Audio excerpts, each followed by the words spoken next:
बिहार में 2025 विधानसभा चुनाव से पहले एनडीए गठबंधन के भीतर सीट बंटवारे पर हलचल तेज है। बीजेपी और जेडीयू के नेतृत्व वाले इस गठबंधन में लंबी बातचीत के बाद सीटों का फॉर्मूला लगभग तय कर लिया गया है। माना जा रहा है कि सितंबर के आखिरी हफ्ते या अक्टूबर के पहले हफ्ते में चुनाव की घोषणा हो सकती है। इसके बाद सभी दल अपनी सीटों का ऐलान करेंगे। हालांकि सीटों के बंटवारे पर अंतिम मोहर एनडीए के बड़े नेता ही लगाएंगे। एक और बैठक होने की संभावना है, जिसके बाद सीटों की औपचारिक घोषणा होगी। सूत्रों के मुताबिक इस बार सीटों का बंटवारा पिछली विधानसभा चुनाव की तर्ज पर होगा, लेकिन लोक जनशक्ति पार्टी रामविलास के नेता चिराग पासवान भी इस बार एनडीए के साथ हैं। बीते लोकसभा चुनाव में चिराग पासवान का पार्टी का स्ट्राइक रेट 100% रहा था। इसी प्रदर्शन को आधार बनाकर चिराग पासवान बिहार में 40 से ज्यादा सीटों की मांग कर रहे हैं। चिराग पासवान का ज्यादा सीटें मांगना उनकी राजनीतिक मजबूरी भी है, क्योंकि उन्हें अपने कार्यकर्ताओं का मनोबल बनाए रखना है। हालांकि चिराग को कम सीटों पर समझौता करना पड़ सकता है।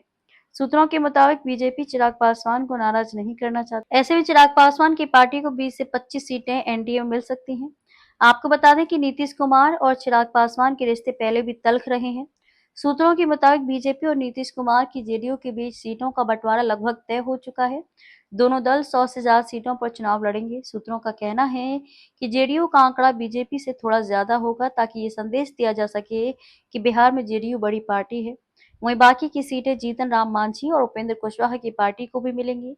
अगर इस लबो-लुआब का देखा जाए तो एनडीए में जेडीयू को 105, बीजेपी को 104 सीटें मिल सकती हैं, जबकि बाकी 34 सीटों में से चिराग को 20 सीटें, मांझी और कुशवाहा को 7-7 सीट मिल सकती हैं। माना यह भी जा रहा है कि अगर चिराग 20 सीटों पर नहीं मानते हैं तो 1-2 सीटें बीजेपी उन्हें अपने कोटे से दे सकती है। चिराग पासवान के लिए सीट बंटवारे का मसला अहम है। उनके समर्थकों की नजरें इस बात पर हैं कि उन्हें कितनी सीटें मिलती हैं और क्या वे बीजेपी जेडीयू के प्रस्ताव को मानते हैं।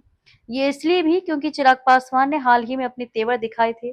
चिराग पासवान ने सभी 243 सीटों पर चुनाव लड़ने के संकेत दिए थे। उन्होंने नीतीश कुमार के क्राइम कंट्रोल की कोशिशों पर भी सवाल खड़े किए थे। इसे चिराग की प्रेशर पॉलिटिक्स करार दिया गया। अब जो सीटों का बंटवारा होगा तो चिराग का क्या रुख रहता है, ये देखना अहम है। आपको बता दें कि बिहार विधानसभा चुनाव इस बार 2 से 3 चरणों में हो सकता है। दिवाली और छठ को ध्यान में रखकर चुनाव की तारीख तय होंगी। बिहार विधानसभा का कार्यकाल 22 नवंबर 2025 को समाप्त हो रहा है, लिहाजा उससे पहले चुनाव की प्रक्रिया पूरी होना जरूरी है। इस बार दिवाली 20 अक्टूबर को है, जबकि छठ पर्व 25 से 28 अक्टूबर के बीच मनाया जाएगा, यानी कि इसके बाद ही चुनाव कराए जाएंगे। पिछली बार 2020 में 3 चरणों में चुनाव हुआ था। 2020 में पहले चरण में 71 विधानसभा सीटों पर 28 अक्टूबर 2020 को वोटिंग कराई गई थी। वहीं दूसरे चरण में 3 नवंबर 2020 को 94 विधानसभा सीटों पर मतदान हुआ था। तीसरे और आखिरी चरण के लिए 7 नवंबर 2020 को 78 विधानसभा सीटों पर वोट डाले गए थे। 10 नवंबर 2020 को वोटों की गिनती हुई थी।